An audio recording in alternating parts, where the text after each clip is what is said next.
मंडल प्रवक्ता आनंद कॉलेज भरतपुर। आज आप लोगों के हेलोवेरिन चैप्टर में कुछ प्रॉब्लम्स लेके आए हैं कि जो प्रॉब्लम्स है उसको किस तरीके से सॉल्व करेंगे। ठीक है, तो सबसे पहला क्वेश्चन है मीथेन से एथिल क्लोराइड कैसे बनाएंगे। तो देखिए इस प्रकार के क्वेश्चन रटा नहीं जाता, समझा जाता है कि रिएक्शन हमें कैसे सॉल्व करना है। तो रिएक्शन को सॉल्व करने के लिए जैसे मीथेन में एक कार्बन है, मीथेन में एक कार्बन है, एक कार्बन से हमें दो कार्बन के हैलोजन बनाने हैं। तो दो कार्बन के हैलोजन बनाने के लिए हम क्या करेंगे कि सबसे पहले हमें दो कार्बन के कोई हाइड्रोकार्बन बनाना पड़ेगा। तो मीथेन का फार्मूला होता है CH4। तो CH4 को अगर हम सनलाइट में किसी हैलोजन के साथ रिएक्शन करा देते हैं तो इसका हाइड्रोजन परमाणु प्रतिस्थापन हो जाएगा और मेथिल ब्रोमाइड मिल जाएगा। अगर हमने ये ब्रोमीन लिया तो ब्रोमाइड मिल जाएगा, क्लोरीन लेते तो क्लोराइड मिल जाएगा। अब इस ब्रोमाइड से मेथिल ब्रोमाइड से हम अगर बोर्ड्स अभिक्रिया करा दें, बोर्ड्स अभिक्रिया जब कराते हैं तो सोडियम और शुष्क ईथर लेना पड़ता है, शुष्क ईथर। यही सब महत्वपूर्ण पॉइंट होता है कि हम किस अभिक्रिया को यहाँ पे यूज करना है, उसके क्या रिएजेंट होते हैं, ये इस प्रकार के परिवर्तन वाले रिएक्शंस में बहुत महत्वपूर्ण होता है।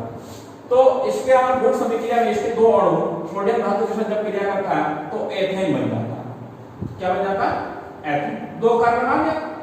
अब दो कार्बन वाले यौगिक को हमें हैलोजन में परिवर्तन करना है। तो हैलोजन किस प्रकार का है? क्लोरीन। तो क्लोरीन के लिए सनलाइट की प्रेजेंस में अगर क्लोरीन के साथ क्रिया करा देंगे तो क्या बन जाएगा? Ethyl chloride, ethyl chloride. तो इस प्रकार से हम किसी रिएक्शन को सॉल्व करते हैं। सेकेंड रिएक्शन है हमारे पास एथिल क्लोराइड से मीथेन। एथिल क्लोराइड यानी कि जो अभी बना था C2H5Cl से हम मीथेन कैसे बनाएंगे। ठीक है, तो इसके लिए आपको क्या करना पड़ेगा, इसको कहते हैं shortening of carbon chain. Carbon chain को छोटा करना कैसे करेंगे? कार्बन चेन को छोटा करने के लिए हमें बीकार्बोक्सिलीकरण का सहारा लेना पड़ेगा। क्या करना पड़ेगा? बीकार्बोक्सिलीकरण। तो हमें इस यौगिक को ऐसे यौगिक में कन्वर्ट करना है जिसमें COOH समूह मौजूद हो, जिसका हम बीकार्बोक्सिलीकरण करा सकते हैं। तो सबसे पहले इसमें से हैलोजन को हटाने के लिए हमें जलीय केवच, जो मैंने शुरू में पढ़ाया था, जलीय केवच लेने या जलीय अनिवंश लेने। तो ये नाभिक स्नेही प्रतिस्थापन अभिक्रिया देते हैं। क्या देते हैं? नाभिक स्नेही प्रतिस्थापन अभिक्रिया, जिसमें OH समूह इस हैलोजन समूह को प्रतिस्थापित कर देगा और क्या बन जाएगा? Ethyl alcohol, ethyl alcohol. ठीक है, और इस एथिल अल्कोहल को अगर हम ऑक्सीकरण कराते, क्या करा दे? ऑक्सीकरण K2Cr2O7 प्लस H2SO4 की उपस्थिति में अगर ऑक्सीकरण करा दे तो यह बन जाएगा एसिटाल्डिहाइड। किसमें हो जाएगा? Acetaldehyde, acetaldehyde. और एसिटाल्डिहाइड का अगर फिर से ऑक्सीकरण करा दे तो बन जाएगा एसिटिक अम्ल, जो हम अभी बात कर रहे थे कार्बोक्सिलिक अम्ल जैसे समूह युक्त यौगिक एसिटिक अम्ल होते हैं। और एसिटिक अम्लों का अगर बीकार्बोक्सिलीकरण करा दे सोडा लाइम की उपस्थिति में, गर्म कर दे, सोडा लाइम की उपस्थिति में अगर गर्म कर दे तो ये मीथेन में परिवर्तन हो जाएगा, मीथेन। आ रहा समझ में? क्या किया हमने? एथिल क्लोराइड को एथिल अल्कोहल परिवर्तन किया। एथिल अल्कोहल का जब ऑक्सीकरण कराया तो एल्डिहाइड समूह बनता है। बहुत महत्वपूर्ण पॉइंट है, आप लोग अगर केमिस्ट्री पढ़ते हो तो इसके बिना केमिस्ट्री आपकी बिल्कुल नहीं चल पाएगी। तो इसलिए बहुत जरूरी रिएक्शन है, इसको तैयार कर लीजिए। जब भी हम किसी प्राथमिक अल्कोहल का ऑक्सीकरण कराते हैं, किसका? प्राथमिक अल्कोहल का ऑक्सीकरण कराते हैं तो एल्डिहाइड समूह में परिवर्तन हो जाता है। कितने समूह का, यानी कि इसमें अगर आप तोड़ करके लिखोगे तो समझ में आएगा। इसमें क्या होता है कि CH3 CH2OH, CH3 CH2OH, ये समूह इसमें बन जाएगा एल्डिहाइड समूह। और एल्डिहाइड समूह का अगर ऑक्सीकरण कराया जाए तो हमेशा कार्बोक्सिलिक ग्रुप यौगिक बनता है। तो ये परिवर्तन तो आपको नितांत जरूरी है, आपको तैयार करना ही करना है कि जब भी हम प्राथमिक अल्कोहल का ऑक्सीकरण कराएंगे तो एल्डिहाइड बनेगा और एल्डिहाइड का जो ऑक्सीकरण कराएंगे तो कार्बोक्सिलिक समूह बनेगा। अब कार्बोक्सिलिक समूह का जब हम बीकार्बोक्सिलीकरण सोडा लाइम की उपस्थिति में गर्म कर क्या किया तो मेथेन बन गया। तो इस प्रकार से हम एथिल क्लोराइड से मेथेन बना सकते हैं। थर्ड रिएक्शन है हमारा एथिल क्लोराइड से एथिलीन या एसिटिलीन। ठीक है, एथिल क्लोराइड का फार्मूला अभी आपने देखा C2H5Cl। तो C2H5Cl से हमें एथिलीन बनाना है। तो देखिए इसमें ये रिएक्शन और ये रिएक्शन दोनों आपको बहुत मतलब कॉमन रिएक्शन है। यहाँ पे जलीय केवच के लिए अब हम अगर केवच अल्कोहलीय ले लेते हैं, अल्कोहलीय ले लेते हैं, अल्कोहलीय केवच अगर लेते हैं तो ये निराकरण अभिक्रिया देता है। निराकरण ध्यान रखिए बहुत इंपॉर्टेंट है, ये प्रतिस्थापन अभिक्रिया दिया, यहाँ पे निराकरण अभिक्रिया दिया। इसके हम अगर थोड़ा सा संरचना बना दें तो और आपको समझ में आएगा। CH3 CH2 Cl, ये है संरचना। ठीक है, जब निराकरण अभिक्रिया देते हैं तो निराकरण अभिक्रिया में यहां से एक हाइड्रोजन और यहां से एक हेलोजन, इसे कहते हैं डिहाइड्रोहेलोजनीकरण। इसमें से एक हाइड्रोजन यहां से एक हेलोजन हट जाएगा तो यहां बन जाएगा CH2 double bond CH2 ethylene, जो इसका पहला पार्ट है एथिलीन बन गया। ठीक है, एथिलीन के बाद फिर हम अगर एसिटिलीन बनाना चाहे तो एक महत्वपूर्ण पद है, इसको किस प्रकार से आप परिवर्तन करते हैं। तो सबसे पहले इसमें आपको योगात्मक अभिक्रिया करना पड़ेगा ब्रोमीन के साथ और माध्यम ले लेंगे CCl4। ये रिएक्शन नहीं करेंगे, केवल माध्यम का विलायक का काम करता है। और ब्रोमीन के साथ जब क्रिया कराएंगे तो एक योगात्मक अभिक्रिया देगा और योगात्मक अभिक्रिया में क्या बनेगा, ये ब्रोमीन का अणु इस एथिलीन में योग कर जाएगा, जुड़ जाएगा और यहाँ पे ब्रोमीन और यहाँ पे भी ब्रोमीन ये जुड़ गया है ना, डाइब्रोमोएथेन कह सकते हैं। और डाइब्रोमोएथेन का अगर हम केवच अल्कोहलीय केवच और सोडामाइड NaNH2 की उपस्थिति में रिएक्शन कराते हैं तो यहां से एक हाइड्रोजन, यहां से हेलोजन, यहां से हाइड्रोजन, यहां से हेलोजन हट जाएगा तो एक हाइड्रोजन बचेगा CH triple bond CH acetylene.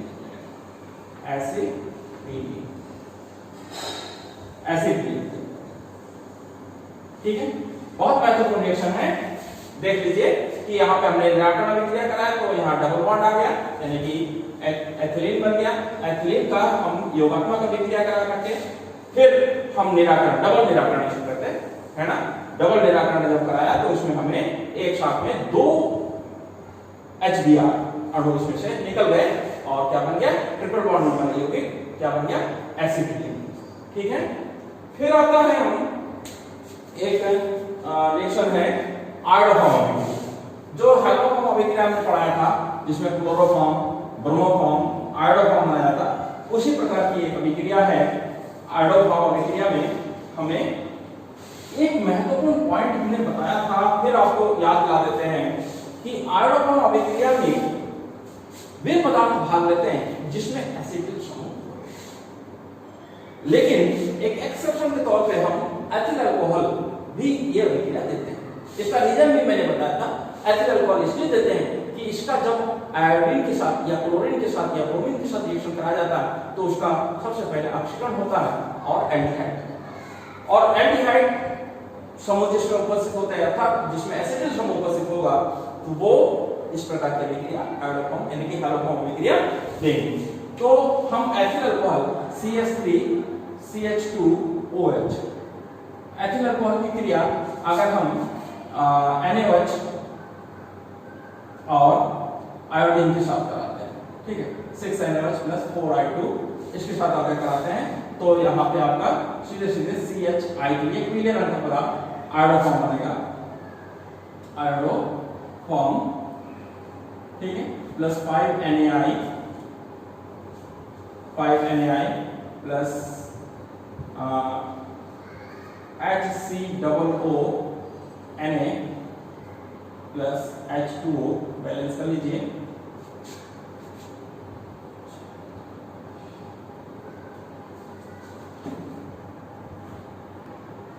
ठीक है, इसको बैलेंस कर लेंगे तो यहाँ पे आपके पानी के अणु बन जाएंगे। ठीक है, तो इसमें आयोडोफॉर्म बन जाएगा और इसमें आपको बैलेंस करना पड़ेगा। देखिए कार्बन यहाँ पे 1 और 1 2 तो यहाँ पे एक कार्बन है, यहाँ पे एक कार्बन, 2 कार्बन हो गया। ऑक्सीजन आपके पास 2 और यहाँ पे आपके हैं 1 और 6 7, तो 7 ऑक्सीजन है यहाँ पे, आपके पास यहाँ पे 2 है तो यहाँ पे 5 बनेगा, 5 जल रहा है, 5 दूनी 10। हाइड्रोजन है यहाँ पे, तो यहाँ पे आपको हाइड्रोजन 1 है, ठीक है, इधर 1 इधर है 2 और आपके पास इधर है 3 तो 5 और 1 6 और 6 12, ठीक है, तो आपको ये 2 और ये 10 12 हो गया। इस प्रकार के सारे एलिमेंट यहाँ पे आपको सेटिस्फाई है। हाइड्रोजन देखिए 4 दूनी 8, 5 और 3 8, ठीक है, सोडियम यहाँ पे 1 और 5 और 6। तो इस प्रकार से आप सारे के सारे एलिमेंट्स आपको सेटिस्फाई करने पड़ते हैं। तो उसके बाद एक और क्वेश्चन है आयोडोफॉर्म से एसिड में, तो ये भी बहुत इंपॉर्टेंट है, बहुत आसान रिएक्शन है। आयोडोफॉर्म या क्लोरोफॉर्म को जब चांदी के चूर्ण के साथ गरम करते हैं, किसके साथ में? चांदी के चूर्ण। आयोडोफॉर्म CH3 और 6Ag प्लस इसको उल्टा लिखेंगे I3CH, ठीक है, इसके साथ अगर गर्म कर देते हैं तो हमारा क्या बन जाता है? एसिटिलीन गैस बन जाता है। जब भी हम चांदी के चूर्ण के साथ आयोडोफॉर्म, क्लोरोफॉर्म या ब्रोमोफॉर्म की रिएक्शन देखते हैं तो आपको तुरंत समझ में आ जाना चाहिए कि यहाँ पे क्या बनेगा? एसिटिलीन बनेगा। एसिटिलीन का फार्मूला होता है CH triple bond CH plus 6Ag। अगर यहाँ पे क्लोरीन होता तो 6AgCl बन जाता। तो इस प्रकार से इस रिएक्शन को सॉल्व करके नेक्स्ट प्रॉब्लम आपको देते हैं। एक अभिक्रिया है, एक बड़ा रिएक्शन है। बड़ा रिएक्शन से तात्पर्य यह है कि इस प्रकार के रिएक्शन से आप लोगों के जो रिएक्शंस की एक शब्द कहते हैं वोकाबुलरी, ठीक है, वो तैयार हो जाएगा कि परिवर्तन आखिर होता है, किसके साथ में क्रिया करना पड़ता है, क्यों करना पड़ता है, क्या परिवर्तन उसमें होता है। तो उसी से रिलेटेड एक नेम रिएक्शन टाइप का है। नेम रिएक्शन तो नहीं है, इसमें परिवर्तन वाला रिएक्शन है, कन्वर्जन कह सकते हैं।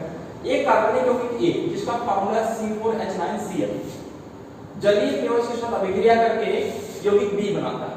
तो आपको इसको नटसेल बनाना पड़ेगा। नटसेल कैसे बनाते हैं कि जैसे इन्होंने बोला है C4H9Cl, ये यौगिक A है, इसकी जलीय केवल क्या बनाते हैं? जलीय केवल के साथ क्रिया करके, हमने इससे पहले बताया ये कौन सी अभिक्रिया था? प्रतिस्थापन अभिक्रिया। जलीय केवल के साथ क्रिया करके यौगिक B बनाता है। क्या बनाता है? B। तथा अल्कोहलिक केवल के साथ अभिक्रिया करके C देता है। किसके साथ में? अल्कोहलिक केवल के साथ अगर क्रिया कराते हैं, इसकी जलीय केवल के साथ क्रिया कराते हैं तो B बनेगा, और अल्कोहलिक केवल के साथ अगर क्रिया कराएंगे, केवल के साथ क्रिया कराएंगे तो C बनेगा, ठीक है।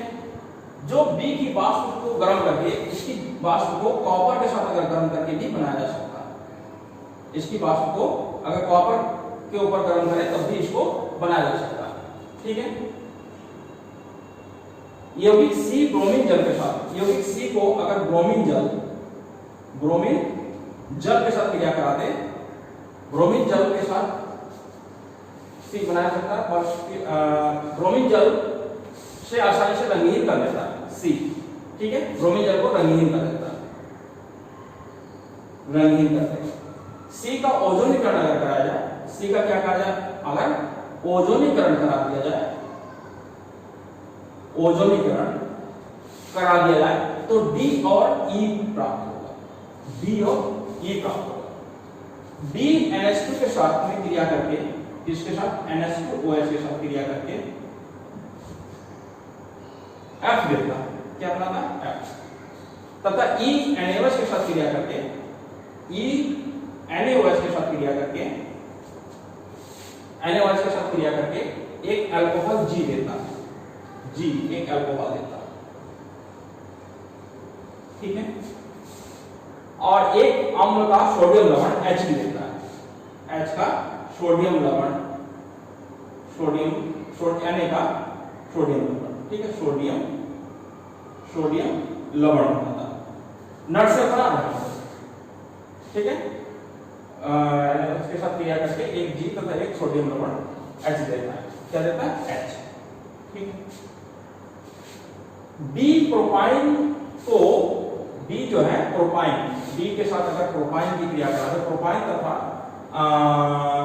HgSO4, इसको Hg डबल प्लस है या HgSO4 भी कह सकते हैं। H2SO4 को उपस्थित में जल के साथ उपचार करने पर भी बनाया जा सकता है।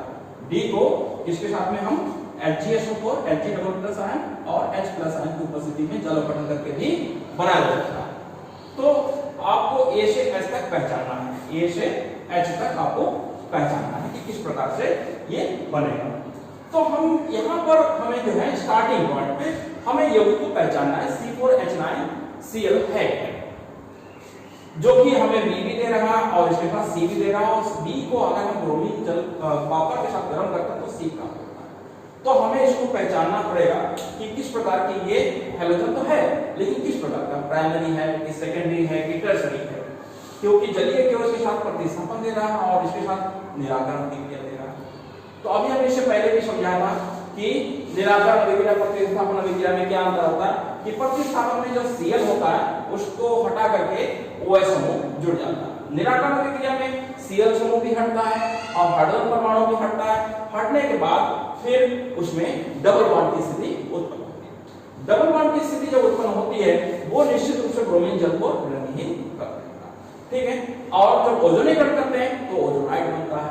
तो देखिए किस प्रकार से इस रिएक्शन को सॉल्व करेंगे, ये हमने एक नटशेल तैयार कर लिया, उस नटशेल के आधार पर आपको इस रिएक्शन को सॉल्व करना है।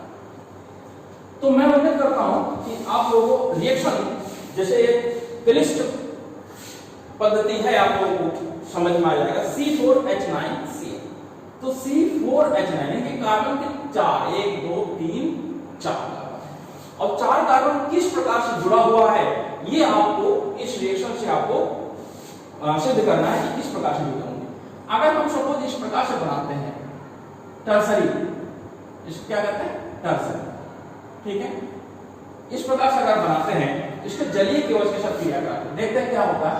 जलीय केवल के साथ अगर क्रिया कराते हैं तो ये OH Cl समूह हट करके यहाँ पे OH समूह टर्सरी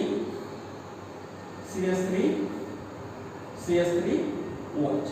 देखिए इसको काउंट भी कर लीजिए, काउंट कर लीजिए क्योंकि C4H9 होगा तो 1 2 3 4 ये कार्बन नहीं है, ये Cl है, ये Cl है।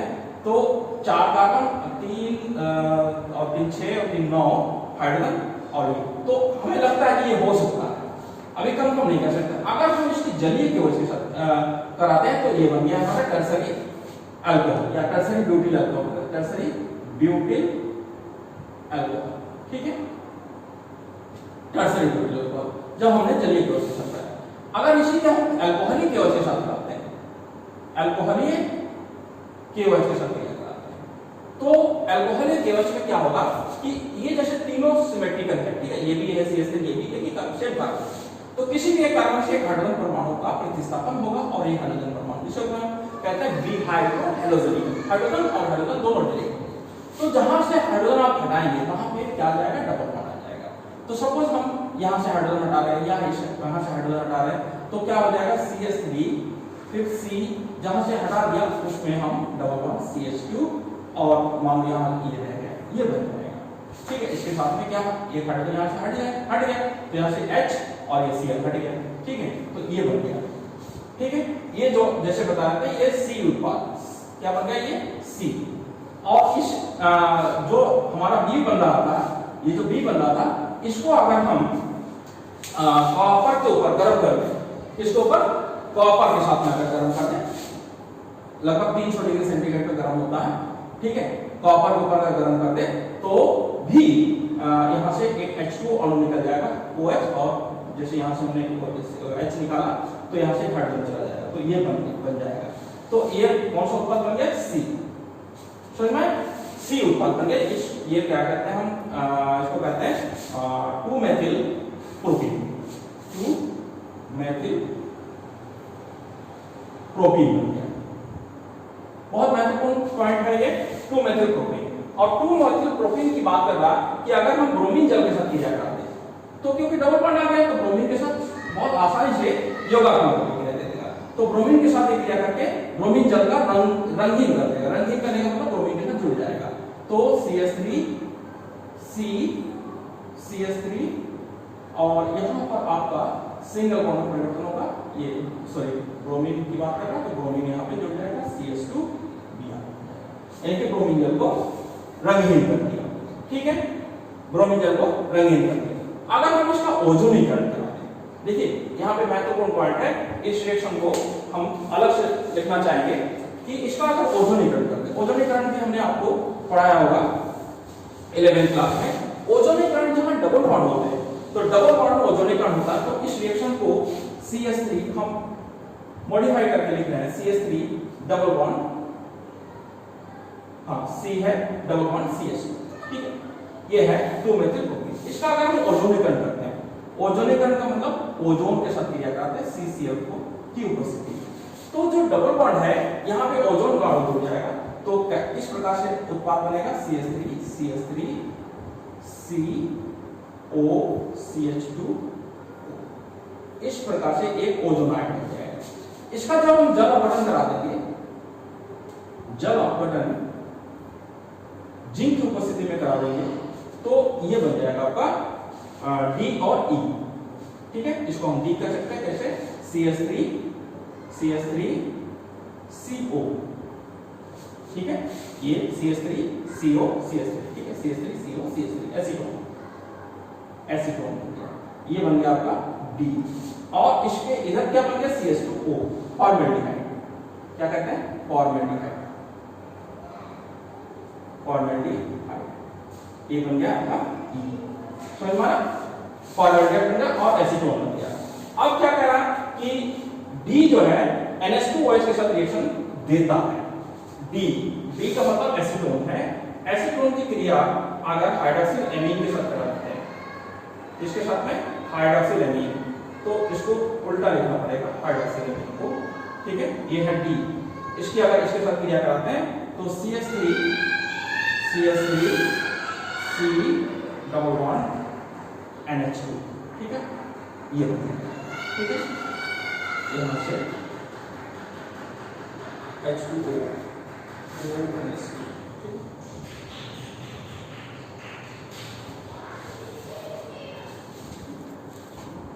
हाइड्रोक्सिल एमीन NH2OH, क्वेश्चन मिटा दिया था तो यहाँ पे फार्मूला गलत लिख दिया था, यहाँ पे NH2OH है, हाइड्रोक्सिल एमीन कहते हैं, ठीक है।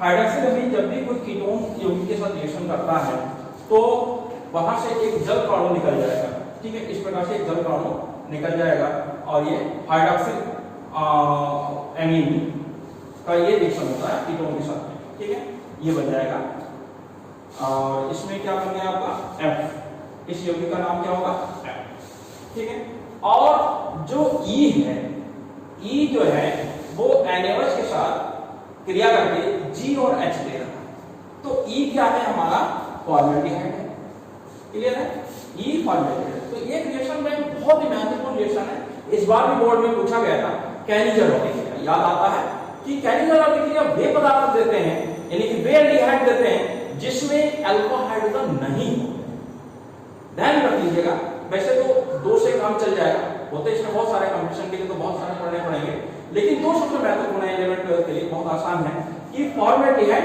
और एक बेंजीन जिसमें अल्फा हाइड्रोजन नहीं होते। अल्फा हाइड्रोजन का मतलब यह है कि जो क्रियात्मक समूह होता है एल्डिहाइड समूह CHO, उस क्रियात्मक समूह के साथ जुड़े हुआ जो कार्बन होगा उसपे उस कार्बन को हम अल्फा कार्बन कहेंगे, और उस अल्फा कार्बन पे जो हाइड्रोजन होगा उसे हम अल्फा हाइड्रोजन कहेंगे।